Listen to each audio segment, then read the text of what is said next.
안녕하세요. 한길민법입니다. 오늘은 통정 허위 표시에 대해서 공부하겠습니다. 반드시 한 문제 나오니까 잘 따라와 주셔서 득점 포인트로 가져가시길 바랍니다.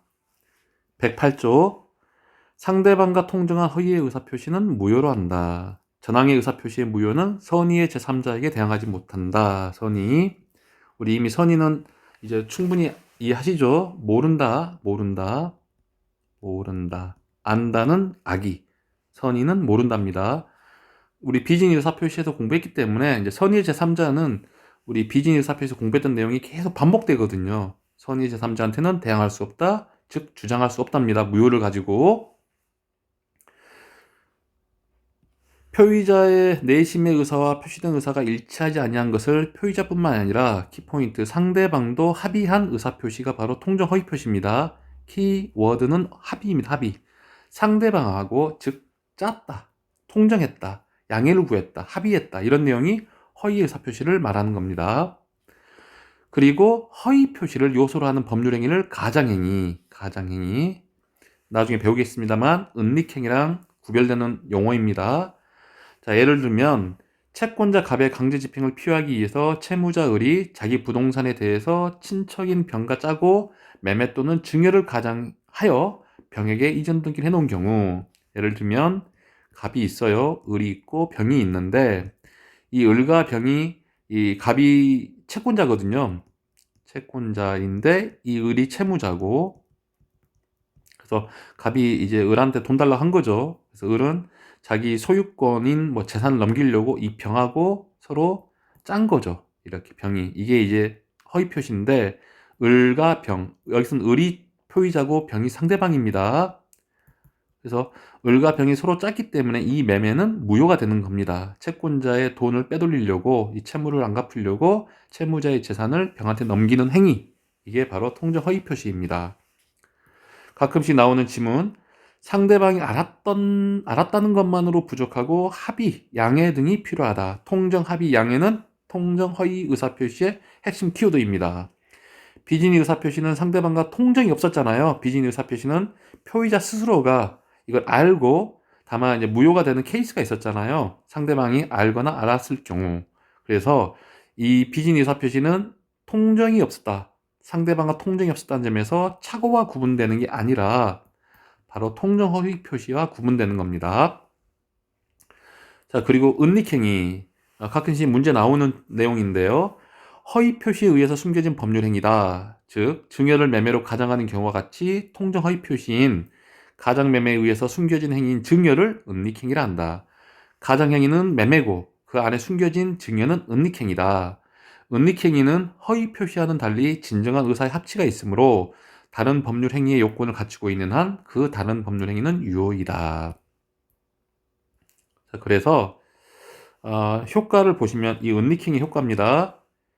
가장행위는 무효, 그 안에 숨겨진 은닉행위는 유효. 이게 정답이 도출되는 내용이니까 어떻게 문제 지문에 나왔을까요? 당사자가 통정하여 증여를 매매로 가정한 경우 매매는 가장행위로서 무효이지만 증여는 은닉행위로서 유효하다. 이해되시죠? 겉에 보이는 매매라는 것은 뭐 세금을 탈세하려고 만든 가장행위, 즉 허위의 의사표시 무효인데, 그래도 갑이 상대방한테 내 재산권을 넘기려는 증여라는 행위는 하지 않았느냐? 그건 유효하다. 그건 실체에 부합하다라는 내용입니다. 가장행위가 무효이면 당연히 은닉행위도 무효이다. 틀린 지문이죠. 유효입니다. 유효가 될 수 있는 겁니다. 자, 문제 하나 풀어보면 바로 더 이해도가 높아질 것 같은데요. 갑은 자기 소유 토지를 을에게 증여하기로 약정하였다. 그런데 세금 문제를 우려하여 을과 짜고 마치 매매 계약을 체결한 것처럼 을 앞으로 이전 등기를 하였다. 옳은 것 이런 거 체크하라 했습니다. 자, 1번 지문. 갑과 을 사이의 증여계약은 무효이다. 유효죠. 유효. 조금 전에 배웠습니다. 증여계약은 실체적인 관계에 부합하기 때문에 유효입니다. 그 요건이 충족되면. 만약 을 명의로 소유권 이전 등기가 종료된 경우 그 등기는 무효이다. 또 틀렸죠? 틀렸습니다. 유효입니다. 은닉행위가 유효하니까 그 등기도 유효하게 되죠. 실체적 권리관계에 부합하니까요. 물권법에서 굉장히 많이 나오는 내용입니다. 을 명의로 소유권, 을 명의 상대방한테 소유권 이전 등기가 종료되더라도 갑은 을을 상대로 이전 등기의 말소를 청구할 수 있다.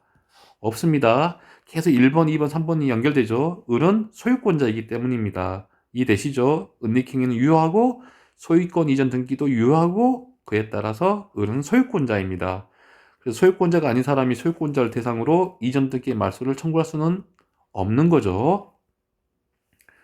4번이 맞는 지문인데 을이 이러한 사실을 안 병 제3자가 나타났네요. 토지를 매도하고 자기 명의로 이전 등기한 후 다시 병에게 또 이전 등기한 경우 갑은 병을 상대로 이전 등기의 말소를 청구할 수 없다. 이건 오케이 맞습니다. 쉽게 생각하면 갑이 을이 있고 을이 다시 병한테 넘긴 거죠. 그래서 갑이 을하고 겉으로는 매매, 은닉행위로 증여를 한 거죠. 증여. 여기는 가장행위고 은닉행위. 매매는 무효, 증여는 유효. 그래서 을은 소유권자입니다. 그래서 소유권자인 사람이 병하고 새롭게 매매 계약을 해서 소유권 이전 등기를 넘긴 거죠. 병은 소유권자입니다.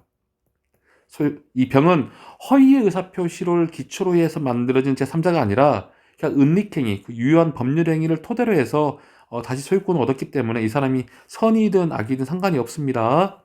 4번은 맞는 지문입니다. 자, 5번. 이 을 명의로 소유권 이전 등기가 종료된 후 갑이 증여 계약을 적법하게 취소되더라도 자, 이미 지문에 답이 있는데 적법하게 취소했으면 소급해서 무효가 될 수 있거든요. 그래서 갑은 을에게 이전 등기를 말소를 청구할 수 없다. 아니죠. 청구할 수가 있습니다. 증여 계약이 적법하게 취소되면 을은 토지의 소유권을 취득할 수 없다. 그래서 헷갈리면 안 되는 게 이제 이 갑이 예를 들면 이 갑과 을을 또 따져봤더니 이 법률 관계 따져봤더니 갑이 예를 들면 미성년자인 거예요. 그럼 취소할 수가 있거든요.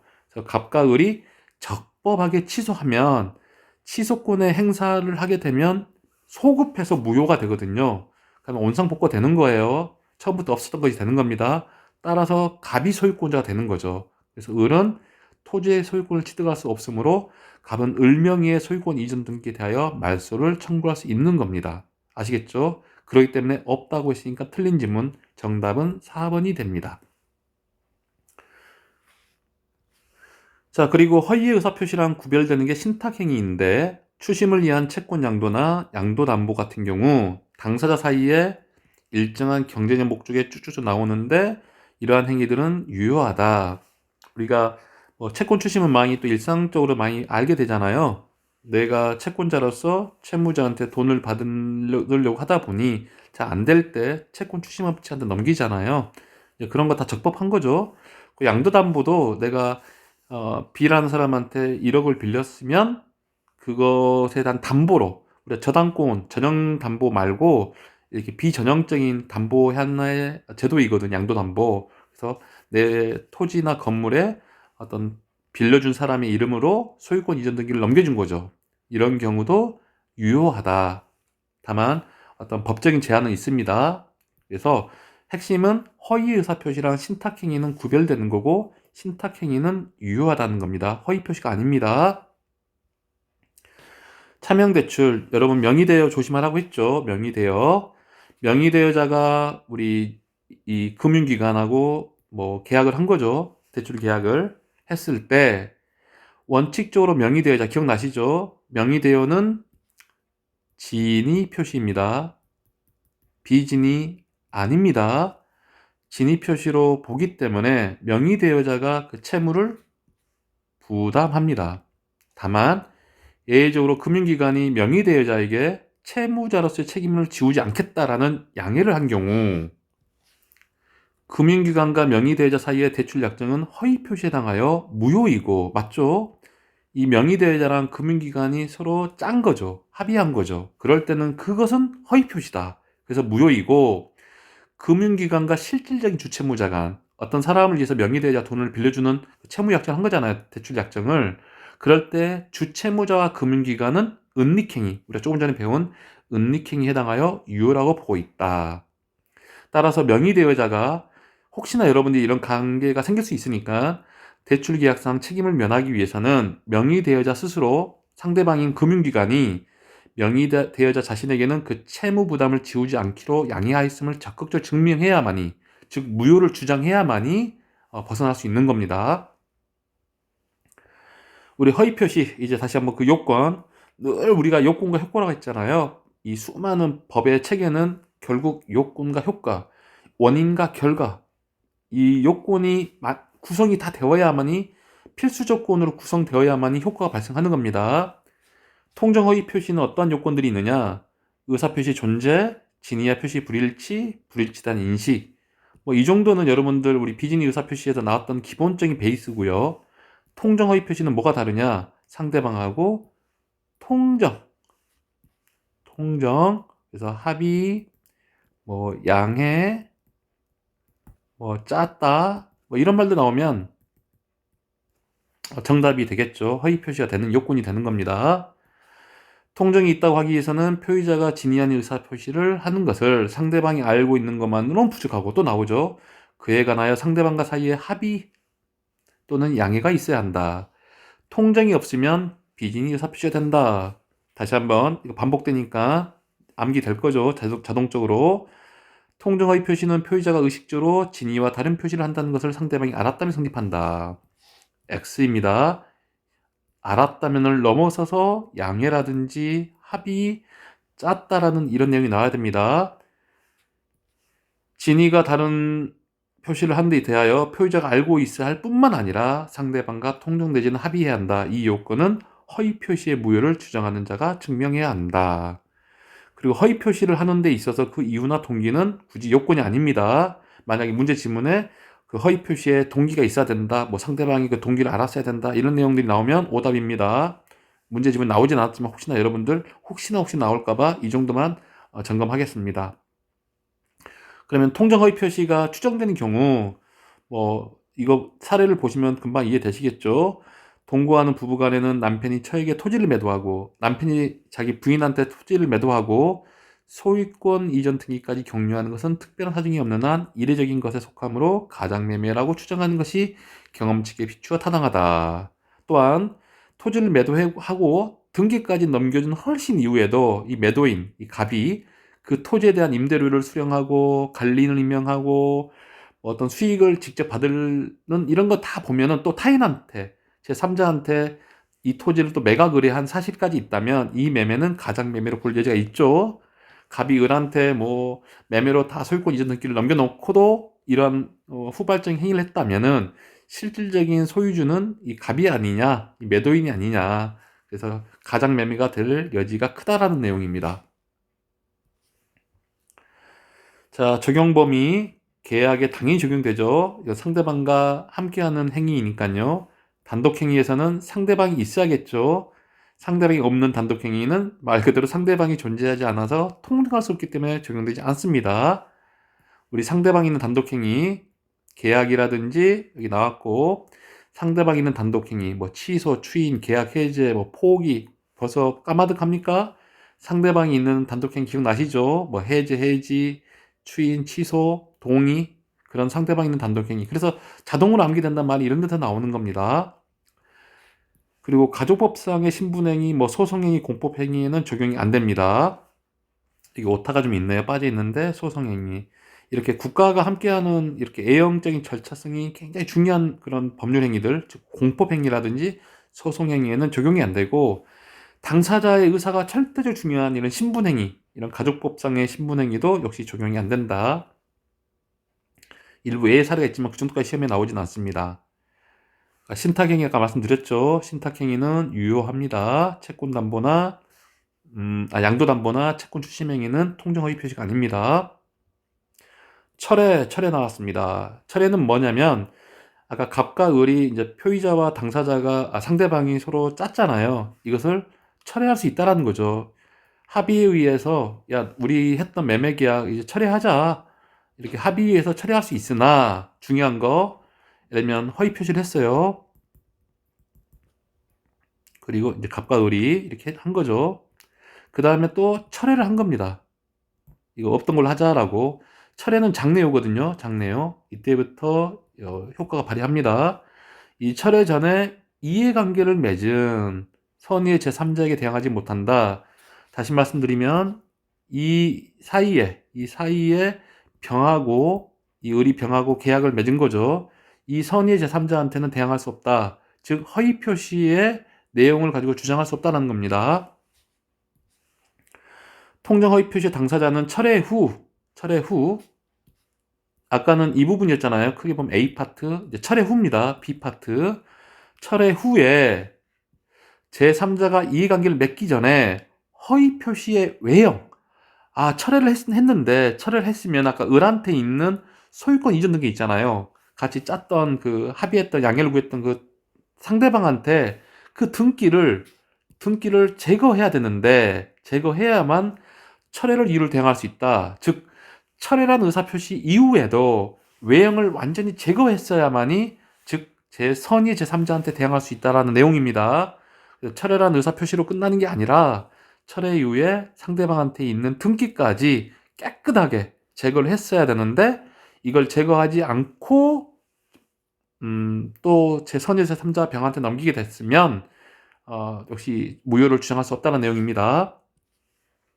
예를 나와 있는데 A가 B에게 부동산을 가장 매도하여 이전 등기까지 한 뒤에 가장 매매를 철회하였으나 허위 의사 표시하고 나서 철회했고 그 이전 등기 말소를 하지 않고 있는 동안에 C가 가장 매매 사실을 모르고 이제 모른단 말은 서원이 그 B로부터 이 C가 이렇게 부동산을 양수 받은 거죠. 매수한 경우에는 A랑 B가 허위 표시의 상대 당사자인데 A는 C한테 우리 철회로서 대항하지 못한다는 내용입니다. 자, 당사자 간 효과를 배우겠습니다. 당사자 간 효과 무효입니다. 무효. 벌써 이제 무효 취소 많이 공부하죠. 자, 허위 표시 당사자 사이에서는 언제나 무효이다. 그리고 그 무효라고 주장한 자는 무효 사유에 해당한 사실을 증명할 책임이 있죠. 그러니까 이것도 요건과 효과입니다. 그러니까 내가 무효라고 주장했으면 무효에 대한 입증 사실을 책임져야 되겠죠. 채권이 가장 양도된 경우에는 채무자는 그 채권 양수인에 대하여 그 무효를 주장할 수 있다. 언제나 무효이고 이 경우는 갑이 채무자고 이제 을이 채권자예요.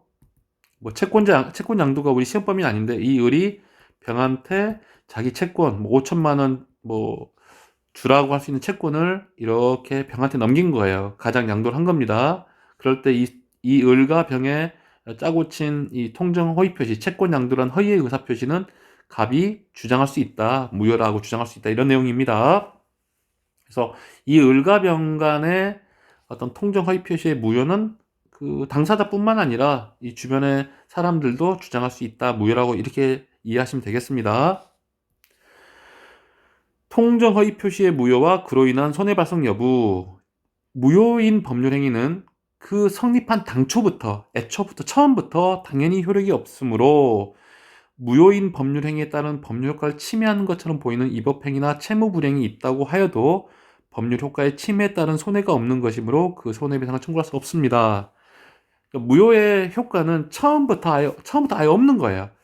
아무것도 없기 때문에 손해가 있을 수도 없고 어떤 침해가 있을 수도 없다. 이 무효라는 게 그래서 막강한 거죠. 그래서 처음부터 없었다.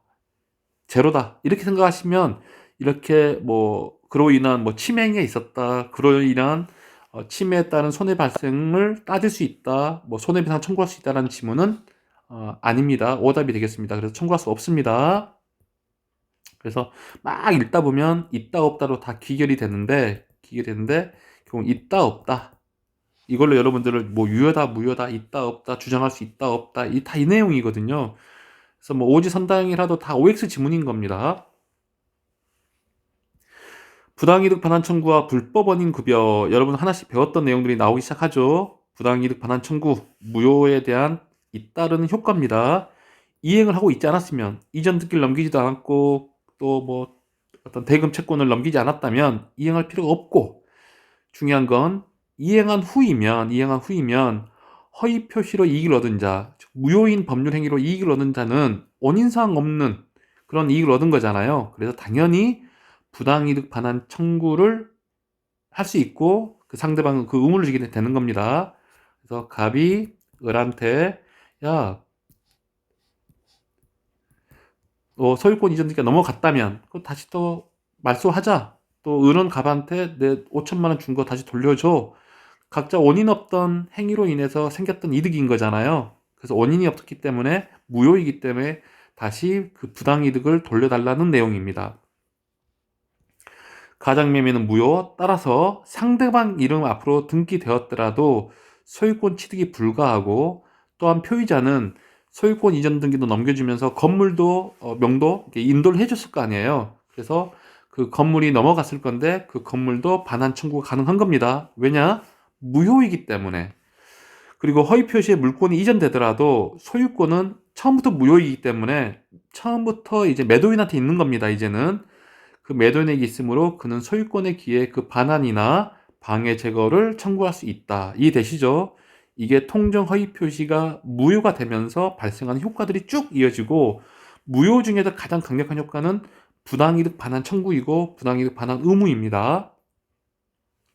자, 그런데 허위 표시 그 자체는 불법이 아닙니다. 불법이 아니고 그래서 103조 위반을 이유로 무효가 된 것은 아니기 때문에 허위 표시만을 이유로 해서 746조 부당이득 범죄 중에 특별한 케이스입니다. 103조 공부하다 보면 알겠지만은 이런 반사회적 법률 행위에 대해서 국가가 조력할 수 없잖아요. 첩계약을 하고 나서 다시 또 그 재산을 다시 돌려줘. 도박으로 빌려준 돈이나 뭐 재산권 이전에 대해서 다시 원상복구해줘. 그러면 국가가 법원이 도와주게 되는 거잖아요.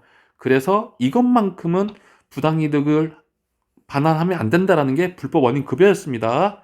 그래서 불법 원인 급여에 적용은 없다. 변리사나 노무사실 많이 나왔던 내용이네요.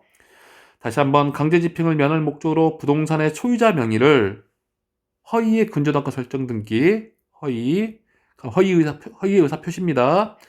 이런 허위의 근저당권 설정 등기를 격려하거나 명의 신탁하는 것이 불법 원인 급여에 해당한다고 볼 수 없다. 맞죠? 즉 부당이득 반환 청구할 수 있는 겁니다. 불법 원인 급여는 부당이득 반환 청구할 수 없는 특별한 법리거든요. 그런 경우는 오로지 103조 그때만 불법 원인 급여입니다. 불법 원인 급여. 같은 지문인데 어떻게 또 다르게 표현됐느냐? 강제 집행을 면할 목적으로 부동산의 허위의 근저당권 설정 등기를 격려하는 행위는 민법 103조의 선량한 풍속 기타 사회질서에 위반한 사항을 내용으로 하는 법률 행위로 볼 수 없다. 같은 표현인데 이렇게 쭉 길게 풀어내는 거죠.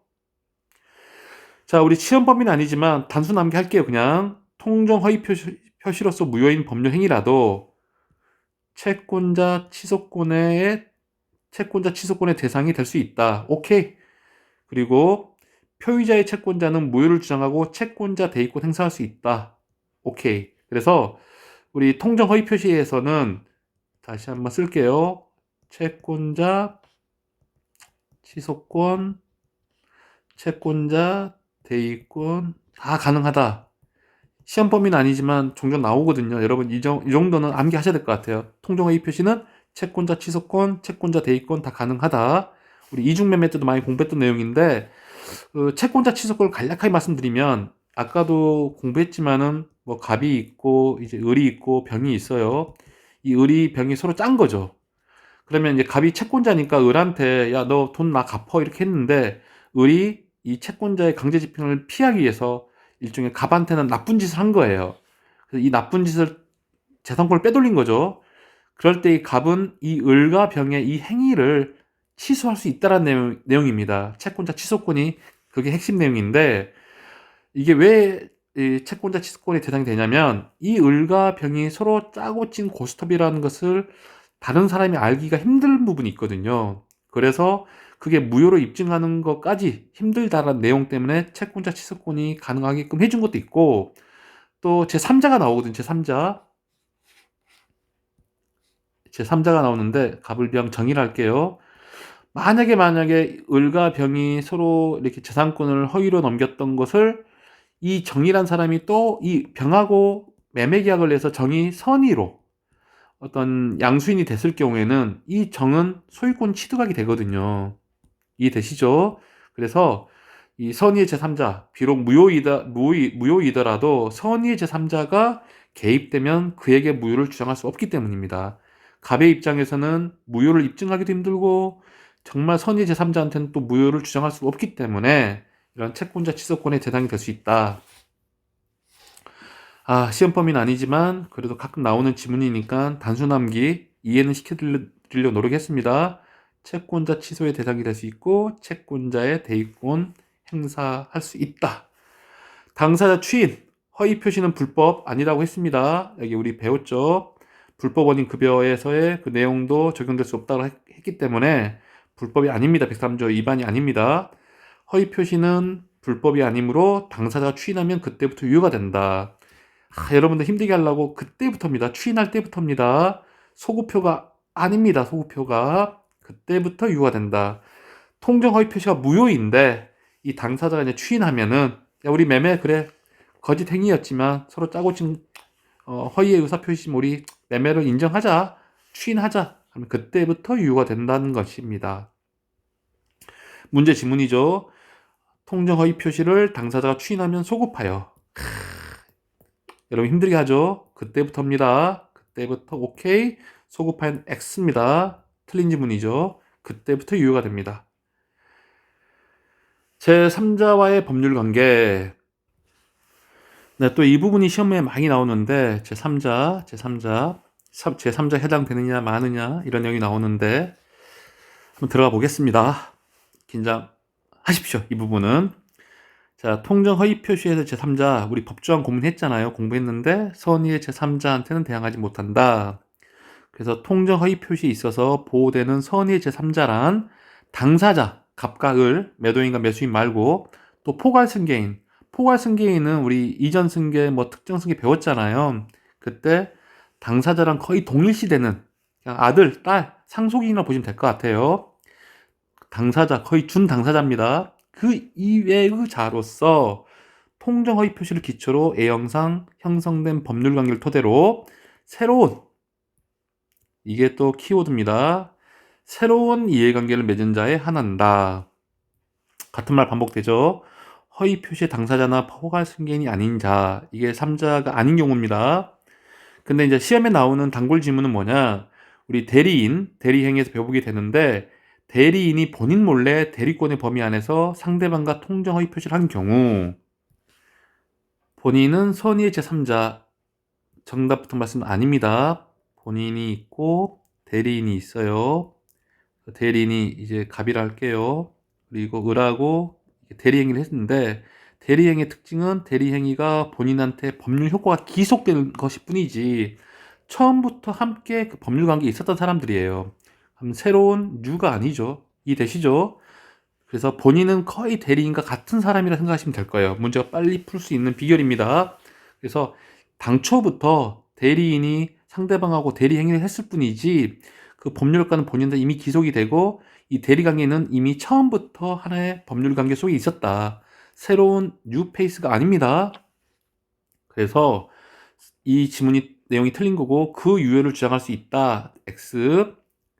대리인이 상대방과 허위 표시를 한 경우에 본인은 허위 표시를 기초로 법률상 새로운 이해관계를 맺은 자가 아니므로 제3자에 해당하지 않습니다. 그래서 핵심 본인은 제3자가 아니다. 이해되시죠? 대리관계의 특징은 삼면관계입니다. 처음부터 대리관계라는 그 틀 안에 있었던 구 멤버들이에요. 그래서 새로운 뉴 멤버가 아니다. 됐죠? 제3자의 범위는 이런 표현 나오면 금방 여러분 이제 바로 알아두실 수 있을 것 같은데 권리관계 기초하여 형식적으로 파악할 것이 아니라 허위 표시 행위를 기초로 새로운 법률상 이해관계를 맺었는지 실질적으로 파악해야 한다. 가끔 막 이런 말 나오잖아요. 실질적으로 나와야 된다. 객관적으로 해야 된다. 이럴 때마다 그게 정답 맞는 지문이다. 실질적. 이 표현이 어떤 내 문맥상 그렇잖아요. 형식적으로 파악할 게 아니라 당연히 실질적으로 파악해야겠죠. 제3자의 우리 선의 공부 많이 했습니다. 선의라 하면 의사표시가 허위 표시임을 제3자가 알지 못하는 상태를 말한다. 제3자의 선의, 악의를 결정한 시기는 법률행위시다. 법률행위시. 알지 못하는 것은 선이요. 그리고 법률 행위 C를 기준으로 대부분 법률 행위 C입니다. 가끔 뭐 추인의 효과 뭐 이럴 때는 헷갈리면 안 될 것 같은데 대부분 이런 선의하기 판단 기준은 법률 행위 C입니다. 중요한 또 지문이 나옵니다. 이때 제3자는 선의이면 족하고 굳이 무가 실은 요건이 아니다. 실수가 없어야 된다라는 것은 요건이 아니다. 그래서 무가 실은 요건이 아니다. 이해하시죠? 그래서 제3자에게 가실이 있더라도 제3자는 보호되며 가실상계 여부 등도 따지지 않는다.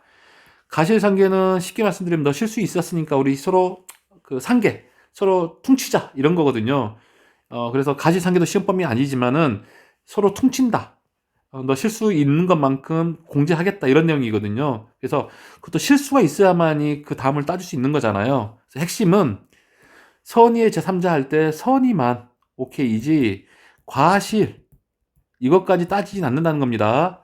선의의 제3자이면 된다. 지문에 혹시 선의의 무과실인 경우에만 해당된다 그러면 틀린 지문이 되겠습니다. 악의 제3자의 선의는 우리 비진의 표시할 때도 공부했습니다. 추정됩니다. 추정된다는 말은 그 허위 표시의 무효를 주장하는 자가 제3자, 갑을 당사자 말고요. 새롭게 이해관계를 맺은 제3자도 알고 있었던 사람이에요. 악의예요, 악의. 이거를 주장, 입증해야 한다는 것이 통설과 판례의 입장입니다. 제3자의 선의 추정됩니다. 제3자가 선의를 증명할 책임 없습니다. 즉 무효를 주장하는 자, 무효를 주장하는 자가 제3자가 악의이다라는 것을 입증시켜야 됩니다. 효과 민법 108조 2항에 따라 보호받는 선의 제3자에 대해서는 당사자뿐만 아니라 그 누구도 통정허위 표시의 무효로 대응할 수 없다. 통정허위 표시는 무효잖아요. 근데 딱 하나 선의 제3자를 우리 민법이 보호하고 있잖아요. 선의 제3자. 그래서 그 누구도 그 선의 제3자한테만큼은 무효로서 대응할 수 없다라는 겁니다. 무효를 주장할 수 없다라는 겁니다. 다시 같은 지문입니다. 통정허위 표시의 당사자 및 포괄 승계인뿐만 아니라 그 당사자의 특정 승계인과 채권자도 선의의 제3자에게 대항할 수 없다. 그러나 선의의 제3자 스스로가 허위 표시의 무효를 주장할 수는 있다. 자, 그리고 이제 여러분들 언폐물의 법칙 배웠잖아요. 선의의 제3자, 갑이 있고 을이 이게 허위 표시 당사자들입니다. 이 을이 있고 병이 선의의 제3자이면 병과 계약을 맺은 사람이 이제 전득자라고 하거든요. 이 정이 선의이기든 악의이든 상관없이 소유권을 취득한다는 겁니다. 병에서 끝납니다. 병에서. 병이 선의의 제3자로서 유효하게 법률 효과가 기속이 되면 그 다음은 이제 끝나고 이 사람부터 이제 시작되는 거예요. 별개의 문제라는 거죠. 잠깐 이제 지우고 이제 사례 비슷한 내용을 한번 다시 보면서 한번 이해해 볼게요. 가장 매매 후 새로운 이해관계를 맺고 등기까지 된 3자가 일 경우 이걸 한치 배웠던 내용이죠. 자, 갑이 있고 을이 있고 병이 있습니다. 여러분들 이 3자 관계가 이제 많이 나오기 시작하는데 이렇게 세팅하고 가겠습니다. 그러면 이 매매는 가장 매매로서 무효이다. 자, 일단 2단계 가는 겁니다. 2단계까지. 따라서 상대방 이름 앞으로 등기되어 있더라도 소유권이 취득이 불가한 거죠. 우리 은닉행위 헷갈리면 안 됩니다. 은닉행위. 을한테 소유권이 넘겨갔더라도 그것은 불가한 거죠. 왜? 허위 표시는 무효이니까요. 그리고 표의자는 상대방에게 건물의 반환 청구가 가능합니다. 왜? 무효니까 부당이득 반환 청구의 대상이기도 하고 당연 무효이기 때문에 처음으로 들어오게 됩니다. 다만 이 넘겨준 급여는 불법원인 급여가 아니라고 말씀드렸어요. 자, 여기까지가 이제 당사자인 경우, 당사자. 이 부분 이제 선의의 제3자가 등장한 겁니다. 선의의 제3자가. 그래서 선의의 제3자는 건물 소유권을 취득한다. 이해되시죠? 아까 공부했던 갑과 을이 있는데 이제는 병이라는 새로운 뉴페이스가 나타난 겁니다. 그리고 전제조건은 선의의 제3자입니다. 그러면 선의의 제3자는 건물 소유권을 취득하게 되고 악의의 제3자는 소유권 취득 불가이에 따라서 건물 반환 청구 가능하다. 그래서 문제 지문에 병이 선의이냐 병이 악의이냐에 따라서 이 갑이란 사람이 주장할 수 있고 없가 달라지는 거죠. 그리고 제3자의 선의는 추정되고 무과실까지 필요 없다. 바로 공부했던 내용입니다. 그래서 3자가 알 수 있었을 경우라도 제3자가 소유권을 취득합니다. 즉 병한테 실수가 있다 하더라도 가실이 있다 하더라도 선의이기만 하면 취득할 수 있었던 겁니다. 선의의 제3자에게 전매받은 악의의 전득자도 소유권을 취득할 수 있다. 즉 병에서 정으로 넘어간 전득자가 있을 경우에 병이 이제 선의의 제3자로 유효하게 취득하면 또 관계가 끝난 겁니다. 이제 새롭게 이렇게 이 관계를 맺게 된다는 겁니다. 이 사람이 선의이든 악의이든 불문하고 매매 계약이 문제가 없다면, 하자가 없다면 역시 소유권을 취득하게 된다는 엄폐물의 법칙입니다. 이 병이 막아준 거죠. 이 병이 선의의 제3자로서 엄폐물이 된 겁니다. 선의의 제3자에게 건물이 이전되었을 경우 갑은 을에게 부당이득을 가져올 수 있다. 자, 무슨 말씀이냐면 한 번 더 깊게 들어간 건데 원래 이 을이 병한테 소유권을 이전 등기를 하지 않았다면 을이 이전 등기가 있을 수 있었잖아요. 그래서 당연히 갑은 을한테 이전 등기를 말소할 수 있고 건물을 반환하라고 할 수 있는데 문제는 을이 또 병한테 소유권 이전 등기도 넘겨버리고 건물을 넘겨버렸을 경우에는 을은 뭘 받았겠어요? 매매 대금을 받았겠죠. 을은 병하고 계약을 하면서. 그래서 을은 건물 대신에 돈을 갖게 된 거잖아요. 그래서 갑은 을한테 야 그거 우리 무효였던 관계를 기반으로 너 매매 대금 부당이득이니까 돌려줘, 이런 내용입니다. 헷갈리면 안 돼요. 새로운 제3자 병이 나타났고 을은 갖고 있었던 건물과 뭐 소유권 이전 등기를 병한테 넘겨준 대가로 을이 가지고 있는 매매대금이 있을 수 있잖아요. 그래서 억울한 감의 입장에서는 그 매매대금을 을한테 가져올 수가 있는 겁니다. 그러면 좀 복잡했던 법률 관계가 다 해석이 되는 겁니다. 그리고 제3자가 악의일 경우, 대부분 문제 지문은 선의일 경우가 제일 많이 나오거든요. 근데 악의일 경우, 예를 들면 강제집행을 면하기 위해서 갑이 소유권의 이전의 의사 없이 을과 짜고 엑스토지를 매매한 것처럼 꾸민 경우 갑은 악의의 제3자에게 병에게 등기 말소를 청구할 수 있다. 이해되시죠? 선의의 제3자한테는 무효를 주장할 수 없지만 이 악의의 제3자한테는 주장할 수 있는 겁니다. 무효라고 주장하고 그 넘어간 등기 이전 된 것을 말소를 청구할 수 있다는 내용입니다. 선의 악의 구별되시죠? 이제는. 자, 일단 이 정도로 우리 통정 허위 표시를 공부를 일부를 마무리하고 2부는 이 3자 관계가 많이 나오거든요. 이 3자가 도대체 누구냐, 어떤 법률 관계를 했기 때문에 새로운 이해관계가 되느냐, 이 부분이 나오는데 통정 허위 표시는 꼭 한 문제 나오니까 한번 이 부분도 한번 다뤄보고 기출 지문 한 5, 6문제 풀면서 2부를 또 마무리하겠습니다. 감사합니다.